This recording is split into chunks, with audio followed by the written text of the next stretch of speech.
शन्नो मित्रः वरुणः शन्नो भवत्वर्यमा शन्न इन्द्रो बृहस्पतिः शन्नो विष्णुरुक्रमः नमो ब्रह्मणे नमस्ते वायो त्वमेव प्रत्यक्षं ब्रह्मासि त्वमेव प्रत्यक्षं ब्रह्म वदिष्यामि ऋतं वदिष्यामि सत्यं वदिष्यामि तन्मामवतु तद्वक्तारमवतु अवतु माम् अवतु वक्तारम् ॐ शान्ति शान्ति शान्तिः ॐ सहना भवतु सहनौ भुनक्तु सह वीर्यं करवावहै तेजस्विनावधीतमस्तु मा विद्विषावहै ॐ शान्ति शान्ति शान्तिः ॐ पूर्णमदः पूर्णमिदं पूर्णात् पूर्णमुदच्यते पूर्णस्य पूर्णमादाय पूर्णमेवावशिष्यते ॐ शान्ति शान्ति शान्तिः ॐ नमो ब्रह्मादिभ्यो ब्रह्मविद्या सम्प्रदायकर्तृभ्यो वंशर्षिभ्यो महद्भ्यो नमो गुरुभ्यः सर्वोपप्लवरहितः प्रज्ञानघनः प्रत्यगर्थो ब्रह्मैवाहमस्मि ब्रह्मैवाहमस्मि ॐ नारायणं पद्मभवं वसिष्ठं शक्तिं च तत्पुत्रपराशरं च व्यासं शुकं गौडपदं महान्तं गोविन्दयोगीन्द्रमथास्य शिष्यं श्रीशङ्कराचार्यमथास्य पद्मपादं च हस्तामलकं च शिष्यं तन्तोटकं वार्तिककारमन्यान् अस्मद्गुरून् सन्ततमानतोऽस्मि श्रुतिस्मृतिपुराणानाम् करुणालयं नमामि भगवत्पादं शङ्करं लोकशङ्करं शङ्करं शङ्कराचार्यं केशवं बादरायणं सूत्रभाष्यकृतौ वन्दे भगवन्तौ पुनः पुनः ईश्वरो गुरुरात्मेति मूर्तिभेदविभागिने व्योमवद्व्याप्तदेहाय दक्षिणामूर्तये नमः।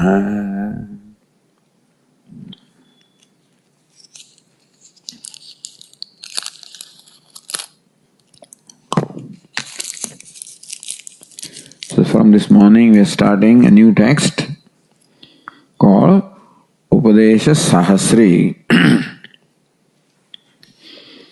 It is a text which is written by Bhagavan Adi Shankaracharya. This is one text about which there is no question as to who has written that. But all the ancient writers and poets and great people, the debates are always going on as to what exactly they have written, including Shakespeare, everybody. And it's not uncommon for other people to float the works in the name of the great people, so they also become, they also become famous. So many scholars feel that way. There are many texts which are attributed to Adi Shankaracharya, but perhaps which texts are not written by him. But this is one text called UpadeshSahasri, about which there is agreement on the part of all the scholars that it is written by the same person who has written the Brahma Sutra Bhashya.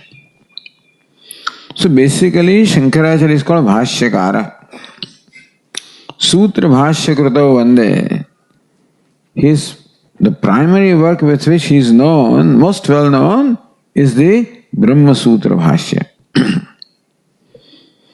And then it is fairly certain that he also wrote the Bhashyas on the Upanishads, major Upanishads, as well as the Bhagavad Gita.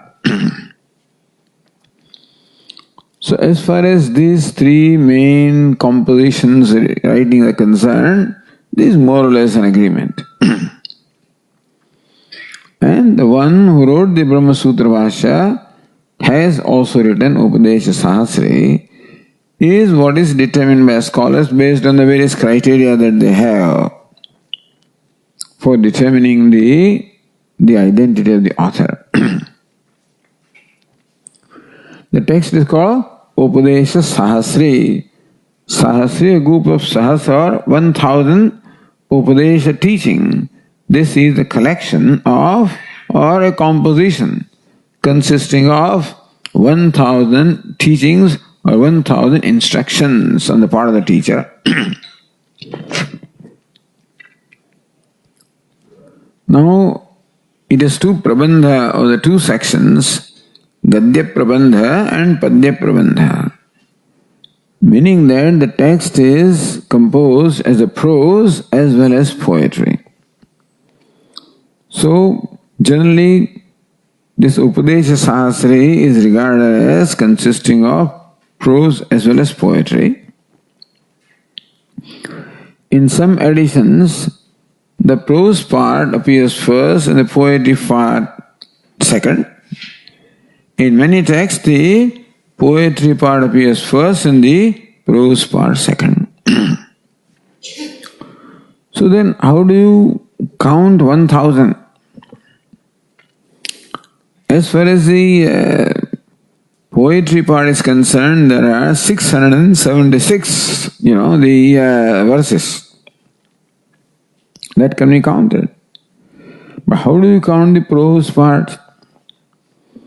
So if you take Anushtup Chanda and then 32 syllables as one verse,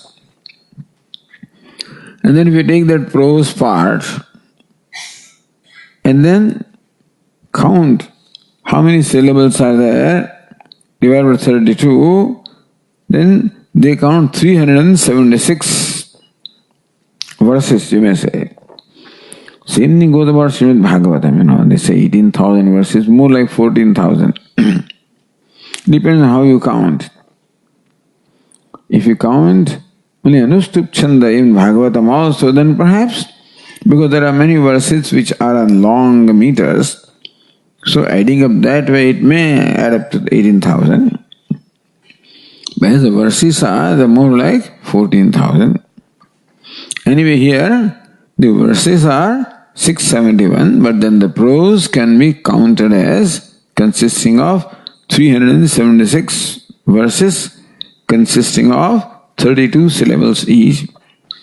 And that total is 1,477. 1,047 is the total number of verses, you can say.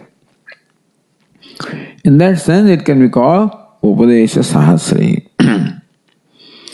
The edition that we have has the prose part first and the poetry part second.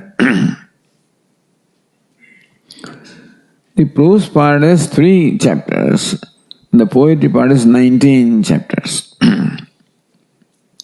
Of that, the first chapter is called Shishya Anushasana Prakaranam.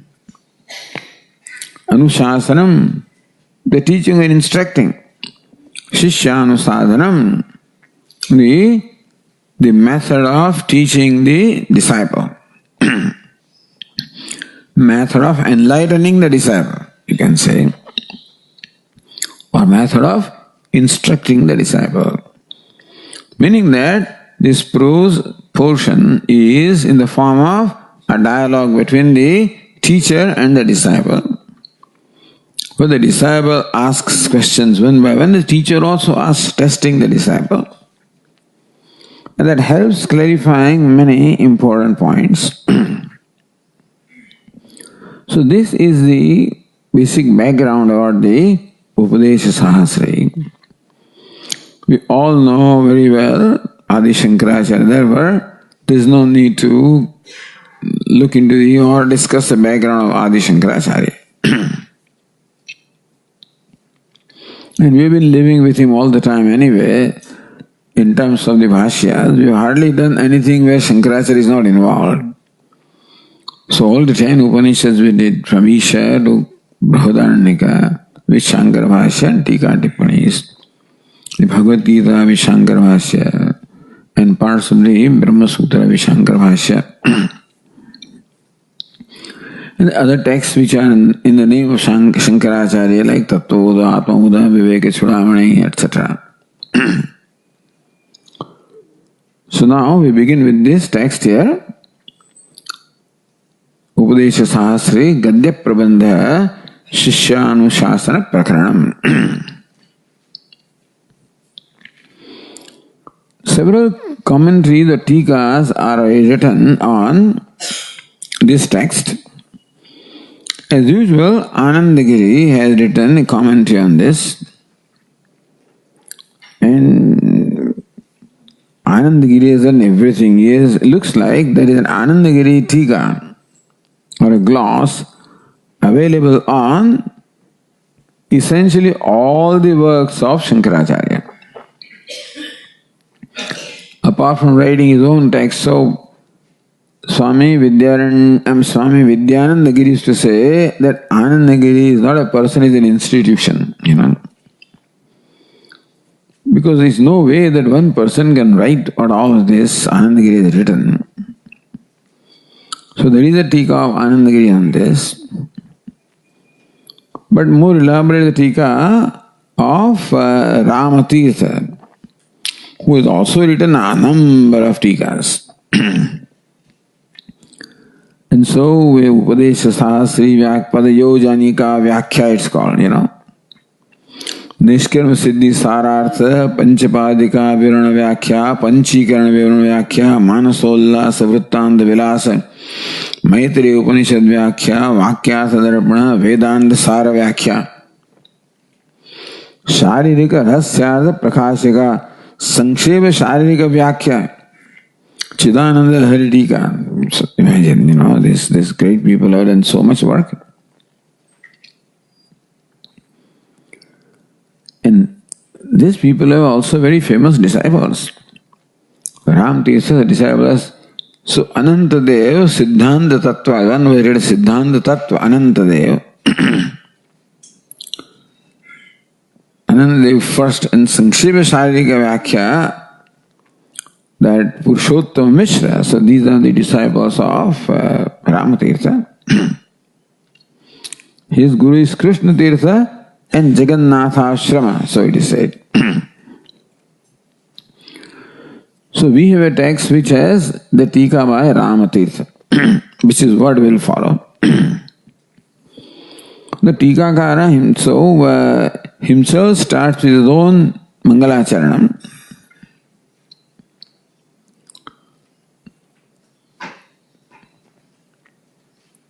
Om Shri Ganeshaya Namaha. Om Namah Shri Paramatmane.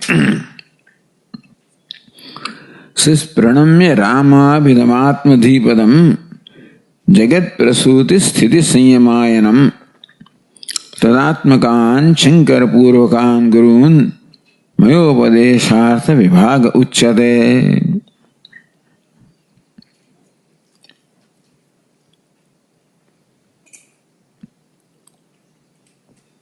So, Pranamya, after saluting all of this,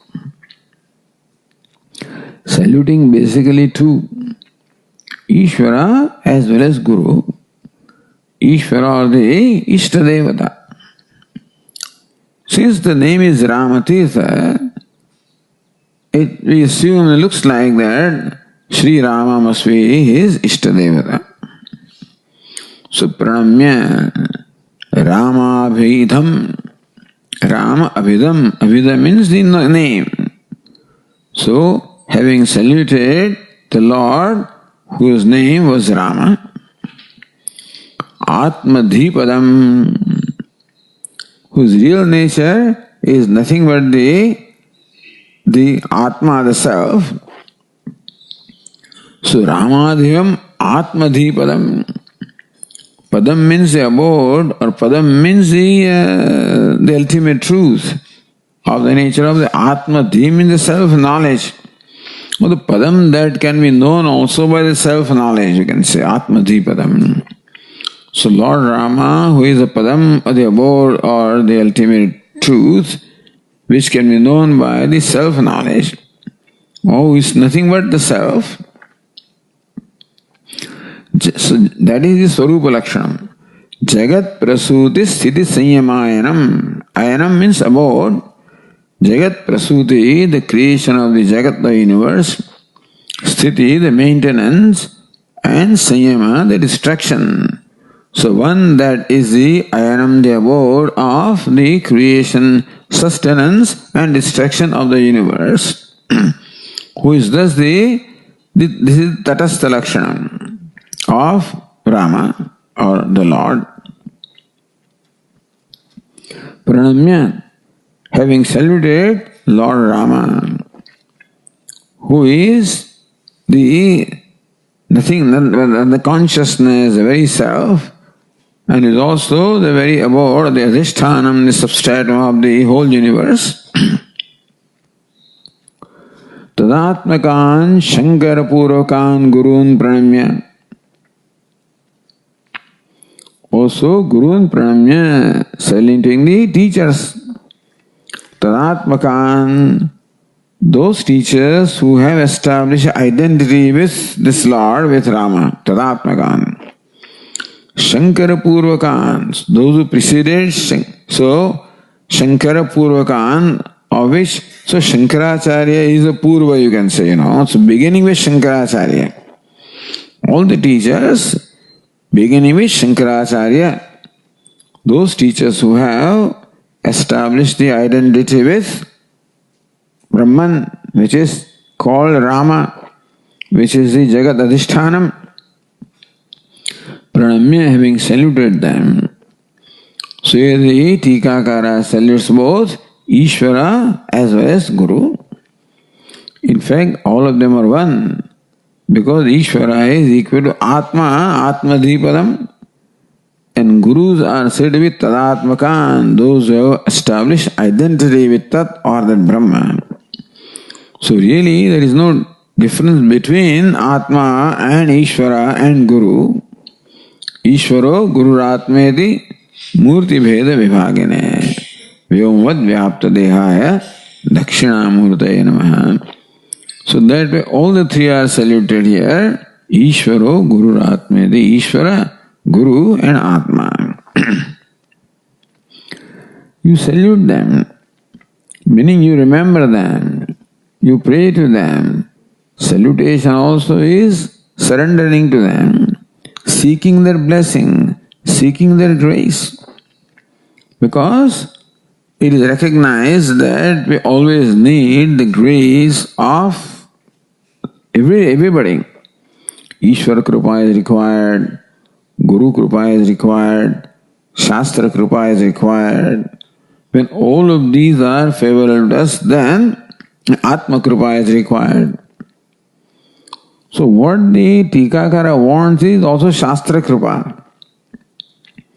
The Shastra should also become favorable to me, reveal itself to me. For that he is also praying for Ishvara Kripa, Guru Kripa, Atma Kripa. That is a salutation. Maya UpadeshSahasri Uchyate. Upadesha. So this Upadesha in UpadeshSahasri. So Upadesha word is used, which we believe will refer to a text called UpadeshSahasri. Because what the name of the text also is there is sometimes question. So, Artha Vibhaga Uchyate. Artha, the meaning of this Upadesha, Vibhaga also in terms of by analyzing. So, analyzing the meaning of this Upadesha, this text. So, the analysis of the meaning of this text, UpadeshSahasri, Uchyate, is being stated by me. So, Vibhaga means division, means analyzing. So, analysis of the artha of the meaning, Upadesha of the teaching, the analysis of the meaning of the teaching of this text, UpadeshSahasri, is being stated by me, having saluted all these.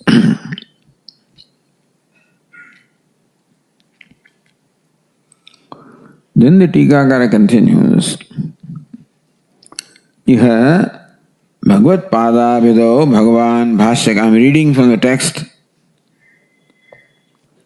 Huh? Now what else? Wherever Ramatirtha Tika is there, this will be there. Chaukamba, no Chaukamba. So those who have the text containing this Tika, they'll be able to, follow what I'm reading. In case it doesn't matter, I'm going to translate what I'm reading. Very often reading is for my own benefit anyway. To keep my thinking on track. So here, Bhagavad Pada Vido Bhagavan Bhashyakara. So this is very clear, according to this Tikakara, is Bhagavan Bhashyakara. Bhagavan is the title we always, refer to all the revered people. Bhashyakara, Sutra Bhashyakara, Bhagavad Pada Abhidaha, one whose name is Bhagavad Pada. So usually they avoid addressing or referring the teacher or any revered person by name. And so generally they say Bhagavan Bhashyakara. This is the tradition among the Mahatmas. They avoid even saying Shankaracharya, We say Shankara, so that of course is inadmissible, Shankara. But even Shankaracharya also may not be, fitting to the dignity. So Bhagavan Bhashyakara, this is how the Mahatmas refer to the Bhashyakara. Bhagavad Pada Vidaha, whose name was Bhagavad Pada. So we have the Gaudapada, Govindapada, Bhagavad Pada, Padma Pada. So that's the tradition going down. Sarvopanisha, Arthasara, Sangrahikam, UpadeshSahasrim, GadyaVibhag, Grantharachanaya, Prakati Kurvan. So what is Bhagavan Bhashyakara doing? Prakati Kurvan. He is bringing to light, is bringing to manifestation, making it, UpadeshSahasrim. This text consisting of 1000 Upadesha or 1000 teachings or instructions. What does the text do? Sangrahika. So that which does this Sangraha, that which is a collection of, so that also which incorporates the teaching of Sarvopanishad Arthasara, the essence of the meaning of all the Upanishads. So this is a Sangrahika. This is a collection, or this the text in fact consists of the essence of the meaning or the subject matter that is taught by all the Upanishads. So, as we will see here, that the author has quoted from all the Upanishads left and right. This text has number of quotations. and from essentially all the Upanishads. From that, the Tikakara concludes that this contains the Sara or the essence of the teaching of all the Upanishads. Sarvopanishad, of all the Upanishads.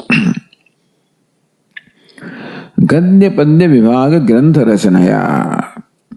By composing this Gadya Vibhaga and Padya Vibhaga, by composing this, the prose section and the poetry section. Ado Gadya Bandham Prabandham Arabhamana. So this Tikakara believes that the first is Gadya, the prose section is the first one. Some people also think that the poetry section is the first one. And one of the reasons given for that conclusion is the prose section quotes a verse from the poetry section, So that is why they think that the poetry part must be first and the prose part must be second. But here, Gadya Padya Vibhaga Grantha Rachanaya Prakati Kurvan. By composing this text of the treatise consisting of the prose as well as the poetry sections. Ado Gadya Bandham Arabhamana. He begins with the composition of the prose section of this whole text. Praripsita Parisamapti Prachaya Gamanadi Prayojanam Shistachara Vishesha Paripraptam Mangalam Atano Acharati. Bhashyakara, or the author here, begins Mangalam, Mangalacharanam with a prayer or with something that is auspicious. So makes an auspicious beginning. And it is the Lord who is auspicious. To make auspicious beginning, you pray to the Lord, remember Lord. For what? Praripsita Parisamapti. Parisamapti, the conclusion or Praripsita, what is begun. So fulfillment or completing the work that has been commenced here. And Pracha. Also we want that after this text is complete, that it should find, it should reach out to the people who are, for whom it is written. After all, that everything is, whatever you write something, you have a certain audience in mind. And it may be a PhD audience, it may be a graduate audience, undergraduate, high school, whatever the audience is. But then whenever an author writes something, there is always an audience in mind, keeping which he writes. Then only there will be consistency. Naturally, when you have written this, you desire that this writing should reach the people for whom it is written, for whose benefit it is written. So, pracha, the spreading must take place, it must reach. Also, Nirvigna Samapti, he also wished that there should be that it already came, Praripsita Parisamapti, that we should complete what we have commenced without any obstacles. That this text also should reach all those for whom it is written. And further also that this should communicate to them that this text should reveal its meaning to those who are studying it, and thus it should bring about their well-being, or should bring about serve the purpose of giving them the knowledge and ultimately helping them to achieve the goal of the life, which is moksha. Shistachara Vishesha Paripraptam. Why do you start with this prayer or Mangalacharan? So the beginning must be auspicious. Shistachara Vishesha Paripraptam. Shistachara Vishesha. So Shistachara is the conduct of the learned people. So the learned people, the wise people, they generally, you may not find this written in the Smriti, etc., that you should do this, but this is what we find the great people doing.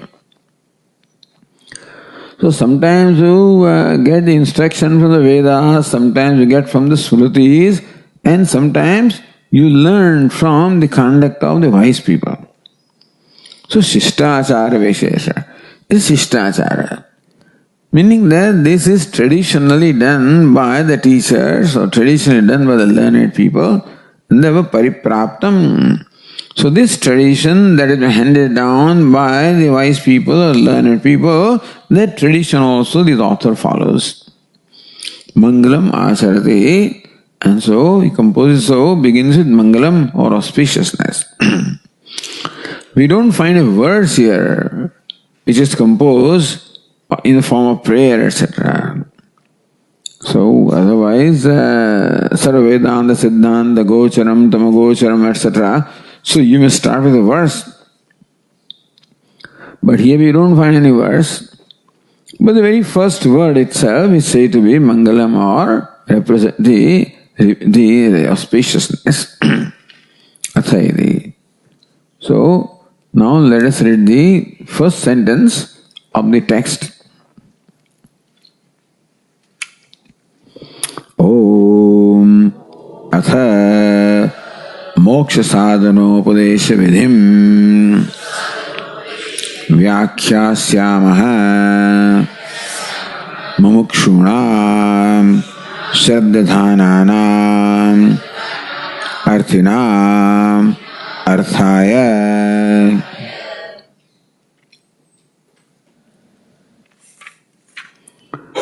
Vyakhyāsyāmaha, we shall now explain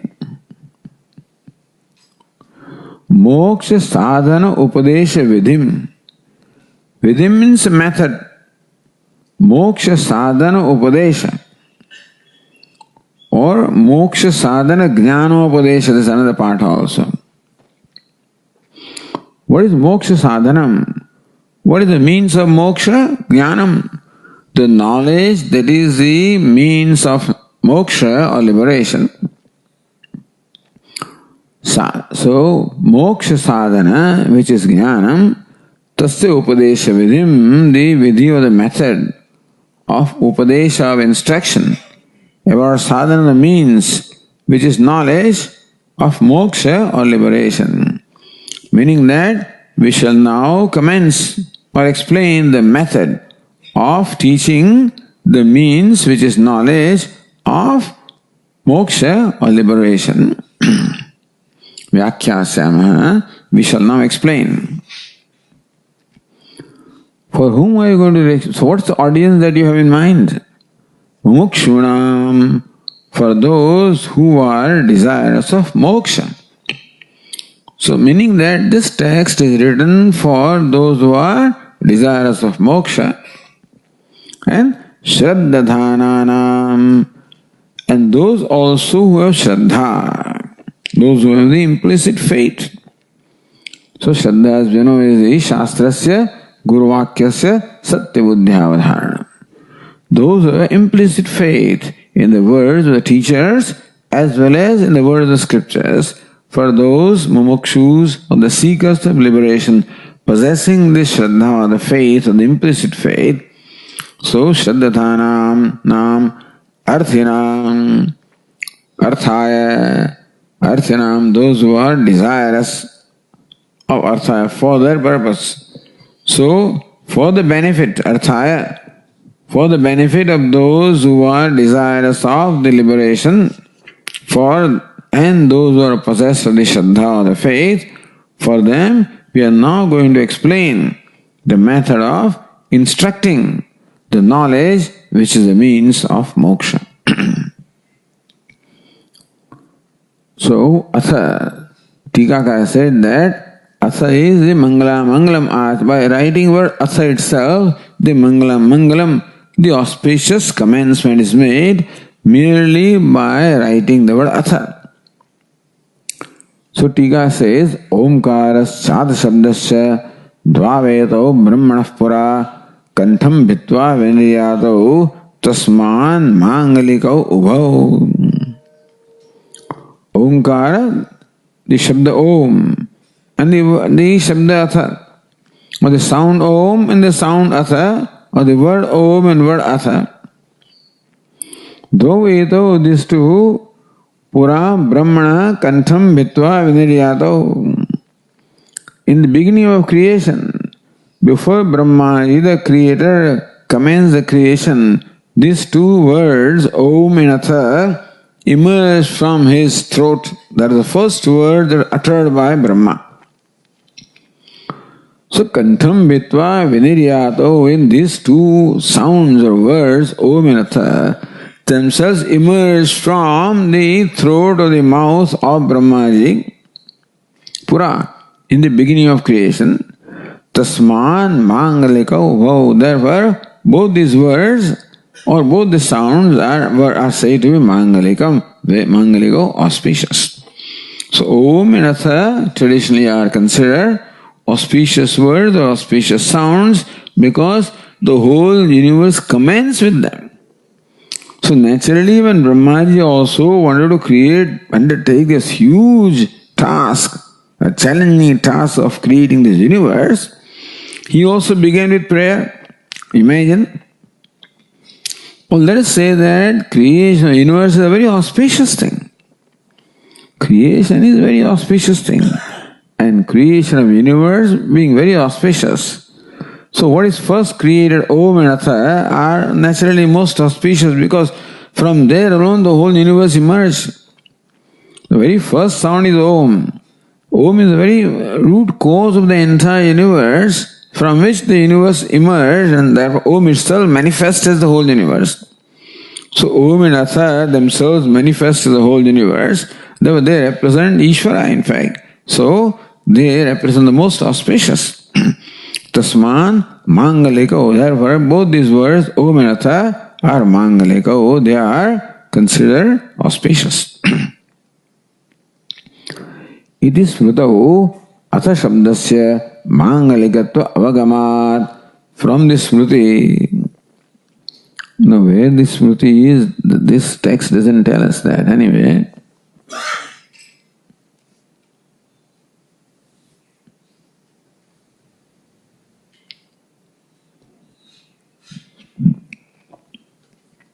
For that another research is required. The Tikakara quotes things. What the Granthakara has quoted, of course, the Tikakara will, or people will tell us, but then what the Tikakara quotes from, doesn't matter. It is Smrutau, in this Smruti text that we just read, Atha Shabdasya Mangalikatva Avagamat. From this text we understand that Atha Shabda is Mangalika, is auspicious.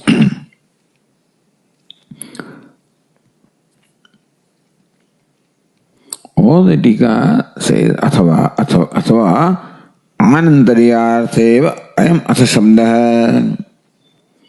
Or maybe the word Atha also carries its own meaning. That is not merely sound that is uttered here as an auspicious beginning. That Atha is not just auspicious beginning, but then it also conveys its own meaning, word meaning also. Anantaryartha, so Atha is Anantaryartha, thereafter. Atha means thereafter. Anantaryartheva Adamasa Shabdaha Uchcharana Matrena Mangala Prayojanopi Bhavati. So by uttering Atha, both these tasks are, both the ends are accomplished, both purposes are accomplished. The utterance of the sound Atha is auspicious. At the same time, Atha means the word thereafter. So therefore, you serve two purposes by just one word here. Anyartham kriyamana mridangadi dhvanishravanadi vada. So mridanga, shankha, the conch, veena, the lute, all of this may be played for a different purpose. For a certain raga, etc., you may do that. But the very sounds are auspicious. So, the sound of conch, the sound of veena, the lute, sound of mridanga, all of these sounds themselves are considered auspicious. So then they convey some raga also as well as auspiciousness. Similarly, the word artha here conveys a meaning thereafter as well as auspiciousness, but the very sound. Kimanantaryarthata iti ched. Meaning that the writing of this text follows something. Something has preceded. Thereafter means what? Some event has preceded the writing of this text. Or something should precede. So kim anantaryarthata. So what is it that has preceded? This follows what? So Vistarena Aneka Shastrartha Nibandha Nirmananantaryarthata iti vadamaha. We say that Vistarena Aneka Shastrartha Nibandha Nirmana Anantaryarthata. Following the nirmana, the composition of Aneka Shastrartha Nibandha. Because Bhashyakara has written the Bhashya on all this Prasthanatraya, which is what? Vistara, which is very elaborate. The Bhashya of Brahma Sutra is very elaborate. Bhashya Upanishad also, there are very elaborate Bhashyas, elaborately explaining those texts.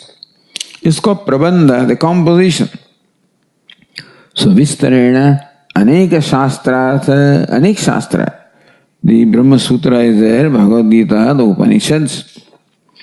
So Aneka Shastrartha Nibandha. Nibandha means composition, like an essay. So the compositions explaining the meaning of many Shastra, the scriptures. Nirmanantaram, having composed them, after that, then the author feels that something also should be done. So now that yes, we have written the Bhashya on Brahma Sutra, written the Bhashya on Upanishad, written the Bhashya on Bhagavad Gita, which are very elaborate. And to get the central idea from those Bhashyas would be very difficult for most people, because they are so elaborate, and to keep track of whatever began, from beginning, the middle, end, it would be difficult for most people to grasp the central idea sometimes, the essence of what all this teaching is. So, Vistarena, Lord Krishna says at the end also that, what is it?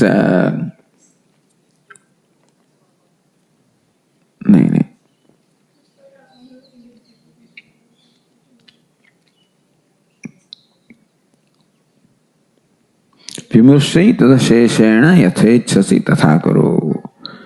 So, Vimursha, whatever I have written, taught you the whole Bhagavad Gita. Vimursha, look at the whole text and then arrive at the teaching. Don't take some portion of it here and there, but look at the whole text. Similarly also, Vistara is there and Sankshepa must be there. This is a style. Vyasa and Samasa. So this is a Sangraha. So this is the Sangraha of the collection, or in brief. So the abridgment, what is taught elaborately now is taught here in abridged form. So that's why it's called Sangraha, Sangrahika. So Sarvopanishadartha Sara. Why should you use Sarvopanishad?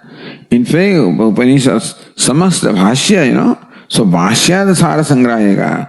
So then Brahma Sutra also is there. But you may imagine that Brahma Sutra only restates what Upanishad says, and Bhagavad Gita also restates what Upanishad says. So Upanishad will include automatically, I guess, the Brahma Sutra and the Bhagavad Gita. So then Sara Upanishad is okay. So what is written elaborately also should be now written in a short format to convey. Iti jnanam akhyadam guhyat guhyataram maya vimushtaita sheshena yathechasi tathakaro, right? So vistarena aneka shastrartha nibandha nirmanantaryarthata. That the author feels that having elaborately written about the Vedanta, there is also a need to say the same thing in a briefly, so that people can get that idea easily. Otherwise, to read those vashyas elaborately and to get a central idea would be very difficult for most people. Because there the task is to explain those texts. It is not a composition on the part of the author, understand? When Bhashyakara writes the Bhashya, he does not have the freedom to decide in which sequence it will be written. The sequence is determined by the text itself. And the commentator has to be true to the text. He will give you Sangati or the connection, all right, but still the flow of the thought may not necessarily be, be very conducive for the student to grasp things. So therefore, what is taught in those elaborate commentaries, all of this is summarized here now. So you can say this is the summary of the entire teaching of all the Upanishads, which teaching was in the form of the Bhashya, the commentary, and here the author summarizes that. The summary itself is 1000 verses anyway, but then summarizes. Ekashloki, Sadhana Panchakam, Dashashloki, Shatashloki, UpadeshSahasri. So, but then, I guess Bhashyakara must have thought that you require at least this much to be able to grasp what is stated in all the Prasthanatraya. Well, right, so what purpose does this serve? How does it help us? Prashna, Pratibhashana, Aksheva, Samadhana Prakarai, Aneka Pramana Yukti Visheshai, Nipunataram Avadharite, Samastopanija Shastrarthe, Aneka Vakya Yukti Anusandhana Vyavadhanam Antarena, Sakshat Anubhodayaya, Sangraha Nirupana Pravritti Upapatte iti. So Sangraha Nirupana Pravritti Upapatte. It is quite logical or tenable that there is a pravritti or the activity of summarizing. Sangraha means summary. The summary definitely serves an important purpose. Sangraha Nirupana Pravritti. What's the reason why Bhashyakara or a learned person undertakes this the task of summarizing everything?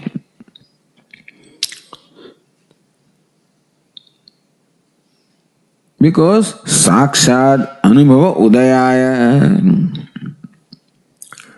Here, Bhashyakara, that author, wants that Sakshat Anubhava, that in the disciples the Sakshat experience must take place, or immediate knowledge, Aparoksha Jnanam should take place. From there you have to fish out things. For the whole vast ocean, of the Prasthanatraya Bhashya, you have to fish out many things, because Aneka Vakya Yukti Anusandhana Vyavadhana Mantarena. So many Vakyas are there and so many Yuktis, because there Bhashyakara has to explain every statement there and provide the reason for that, and then the Purvapaksha and this Purvapaksha and Samadhana may be here also, but every Vakya, the Mimamsa has to be carried out. So we saw in Brahma Sutra how the Brahma Sutra analyzes the Vakya, the statements of Upanishads. That's called the Mimamsa, or analysis of the statements of Upanishads. And for that you have to provide many yuktis to explain why the meaning should be what you think it should be. So Aneka Vakya Yukti Anusandhanam. Studying those elaborate work will require Anusandhanam, meditating upon, contemplating upon the many yuktis of the reasoning given there, as well as Aneka Vakya, many statements given there. Samasta Upanishad Shastrarthe. To get the artha, the meaning of the Shastra, the scripture, in the form of all the Upanishads. So with the text that is available, Bhashya that is available before Bhashyakara, before the students, before this was written, what the students said was the Bhashya on Prasthanatraya, or the elaborate Bhashya on all the Upanishads. Except that so many Vakyas are there in the Upanishad. Then all these Vakyas are explained, and so many Yuktis also are there, many for Mimamsa, for analyzing those Vakyas. So you have to get the purport of that through all of this. So you have to filter those things before you can get the essence of those things. And so Vyavadhanamantarena, there is Vyavadhanam. There is a distance between the meaning and the student. There is a distance of all these Vakyas. So many statements are there, so many reasonings are there. And from that you have to really extract the meaning. So that being the case, Nipunataram Avadhaya, so Antara, without that, Saksha Anubhodaya. And they were doing away with all that elaborate treatment which you do not necessarily need for knowledge. No doubt that Upanishads, study of Upanishads is a must for knowledge of the self, or knowledge, Brahmajnanam. But the very same thing that the Upanishads teach can also be taught in a systematic manner. As I said, the Upanishads, no text where the teacher is talking to the student is not going to be a treatise. What's a treatise? A treatise is a text which is written in a systematic manner, with an unfoldment of the idea. Keeping in mind the student in whom, you want to slowly start from the beginning and then slowly and slowly let the student understand the more and more serious and deeper aspects of it. So that way the listener also gets trained as he listens. But when you start with Ishavasam, you start with the most profound statement first and then give some other. So everybody has every text may have his own style. And so sometimes start elaborating with a story like Kathopanishad, and then slowly it goes. Somewhere it starts with the top and then gives elaboration. So every text has its own style because that's how the teacher did. Depending on the teacher and the disciple that was in front of the teacher, it was a spontaneous expression. Not that the teacher of the Upanishad in fact wrote down, and if you write down and compose, then there will be some system there, some method there. But we may not find necessarily method in the revealed texts, which are all spontaneous. And therefore, it is necessary to methodically present those ideas in a sequence so that an unfoldment takes place in the mind of the student. And therefore, then the teaching immediately sets into his mind, and therefore it would enable him to gain the knowledge right away. So this is teaching of the same Upanishads. It is Upanishad Artha Sara Sangraha. It is the summary of the Artha, the meaning or the truth that is taught by all the Upanishads. Meaning that this text promises to teach us what the Upanishads have taught, but in a summarized form, in a systematic form, you can avoid all these sentences not needed. When you write for Gita Darshanam, then you choose your sequence and choose your verses. So even though this is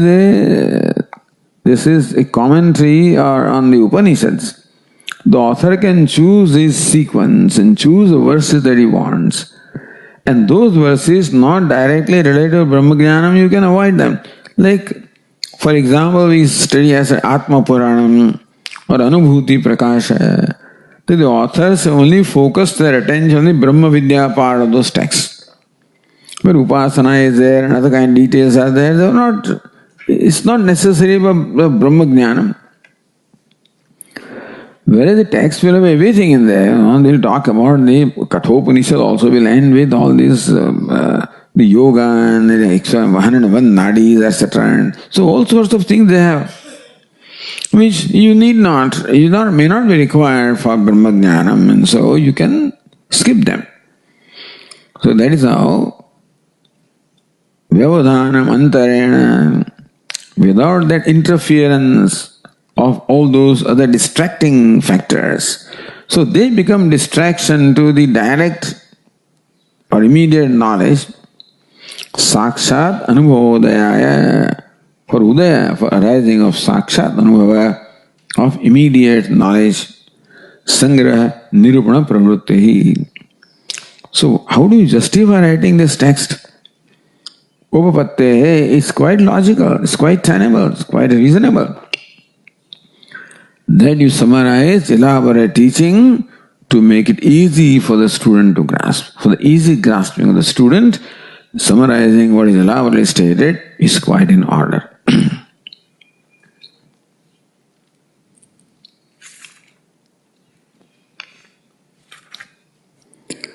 Atra chikishatam pratijanana. So, pratijana, pratigna means proposing.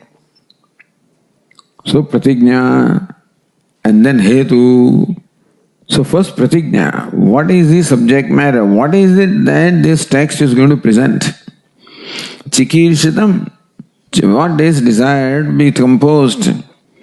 So, this text which is desired to be composed, what is it that the text is going to present? Pravrityangataya Shastriya Anubandhajatam Sangrunnadi. The thing is that the people will be motivated to study a text only when the text contains what is called Anubandha Chatushtayam. The fourfold Anubandha, the fourfold factors which in fact bind us with the text or which in fact prompt us or motivate us. We need these four factors to motivate us to study a text. So Shastriya Anubandha Jat. Jata means the group. Anubandha Jatam, the group of Anubandha. Shastriya, which are found in the Shastra or the scriptures. Pravrityangataya, to motivate a student to study a Shastra, one of the requirements is this statement of the Anubandha Chatushtaya. That's the Anga. That's one of the parts which motivates him to pravritti, to undertake the study.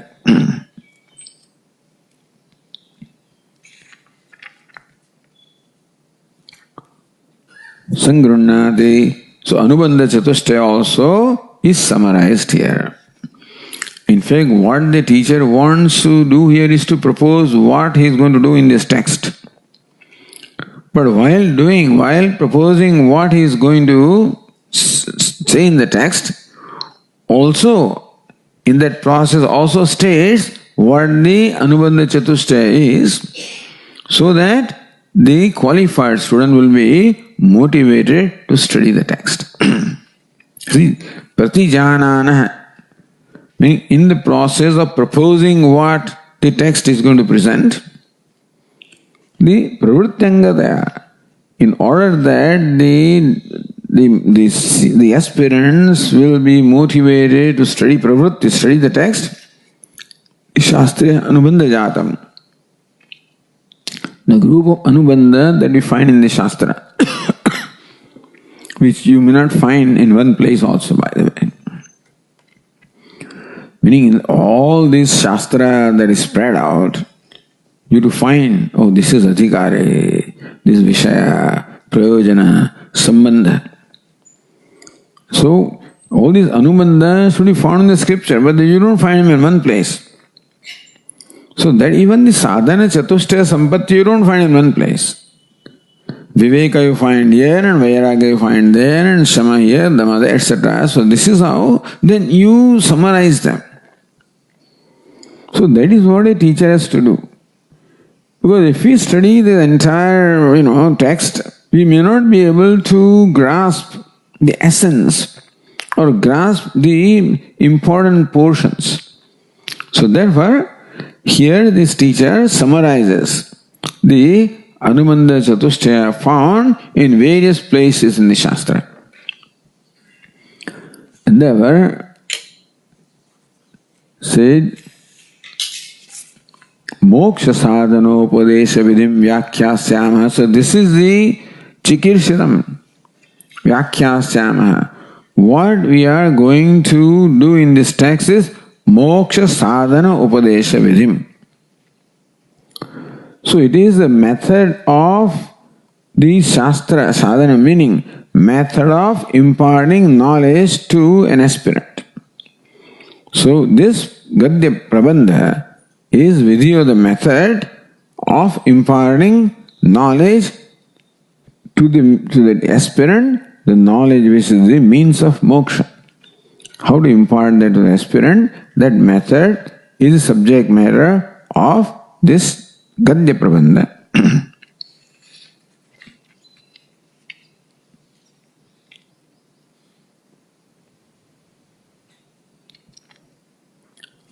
So now words are explained here.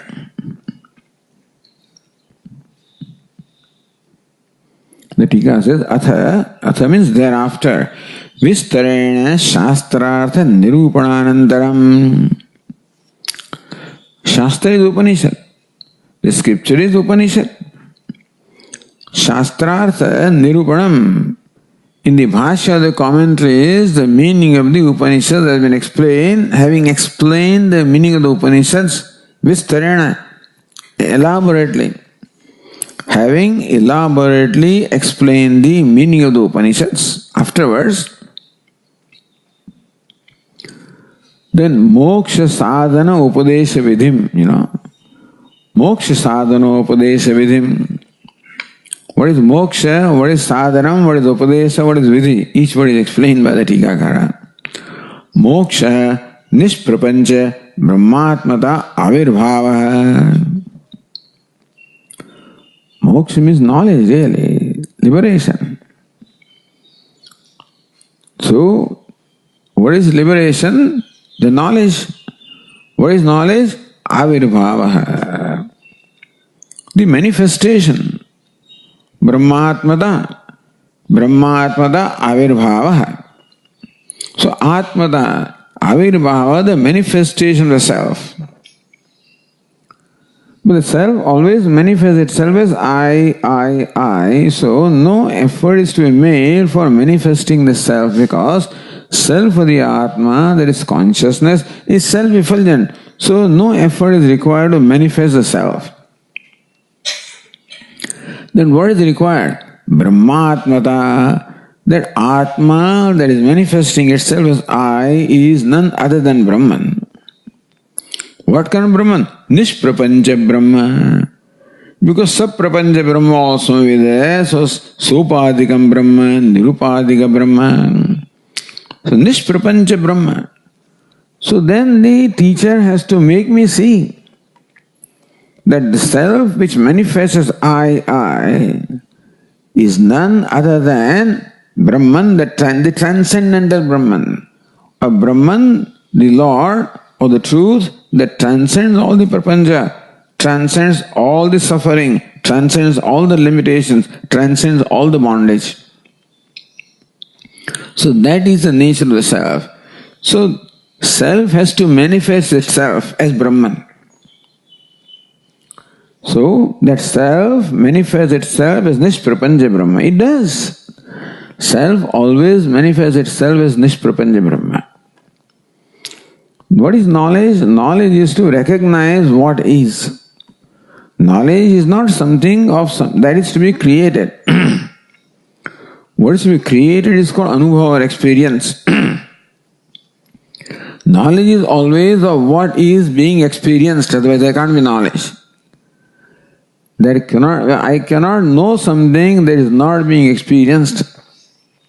Knowledge is always of what is being experienced. The self is always being experienced, thank God, because it is self-effulgent. It cannot be that I do not experience myself because I am self-effulgent, self-revealing.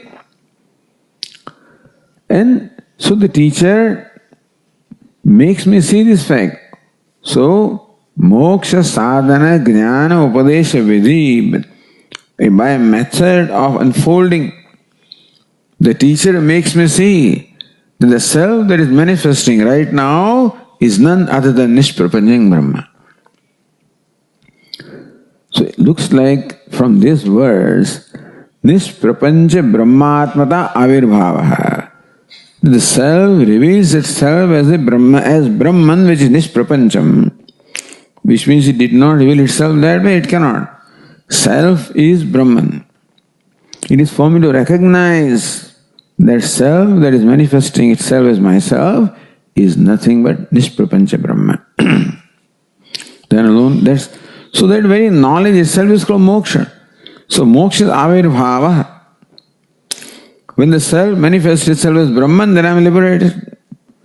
Meaning that liberation is not a process separate from recognizing that I am Brahman. Recognition of myself as self as Brahman itself is liberation. Because when I recognize the self as Brahman as limitless, then all my notion that the self is limited naturally goes, and therefore the recognition of knowledge itself is moksha. That's how it is presented here. So, moksha means this knowledge. What is the knowledge? Knowledge of the identity of Nishprapancha Brahma with the self. Tasya sadhanam. Of this knowledge, so this is the moksha sadhanam. So then, here it says, moksha means the knowledge, or jnanam, and jnanasya sadhanam. Upanishad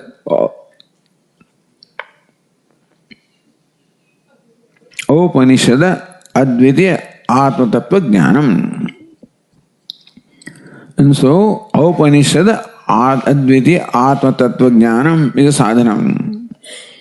Jnanam, the knowledge of Atma Tattva, knowledge of the nature of the self, which is what? Advitiya. The Atma Tattva is Advitiya. That the self, I am non-dual. All there is I. What is meant is that all there is I. That is called the Advitiyatvam.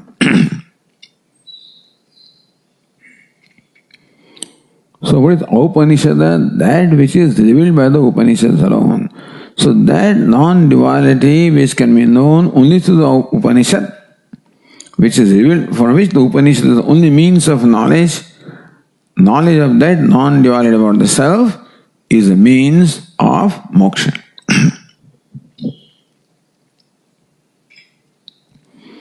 Or avirbhavasya sadhanam, then that's how you would say that this knowledge becomes a means of the manifestation of Atma as Brahman. Anyway, so why should moksha be equated to avirbhava? Because avirbhava is the means of moksha. So tasya sadhanam, instead of moksha sadhanam, it says moksha is equated to jnanam and tasya sadhanam. Moksha sadhanam is mokshasya sadhanam, which is avirbhava, which is jnanam. Which is what? Advitiya Atma Tattva Jnanam itself is moksha sadhanam. But anyway, here, so Nishprapancha Brahmatmata Avirbhava is moksha, and tasya sadhanam is the Advitiya Atma Tattva Jnanam. This is how the Tikakara explains. Okay, we'll continue. Om Purnamadah Purnamidam Purnat Purnamudachyate Purnasya Purnamadaya Purnameva Vashishyate Om Shanti Shanti Shanti. Shankaram Shankaracharyam Keshavam Badarayanam Sutra Bhashya Krutau Vande Bhagavanto Punah Punah. Ishvaro Gururatmedi Murti Bheda Vibhagine Vyomavadvyapta Dehaya Dakshinamurtaye Namaha. Om Shanti Shanti Shanti. Hari Om. Shri Gurubhyo Namaha. Hari Om.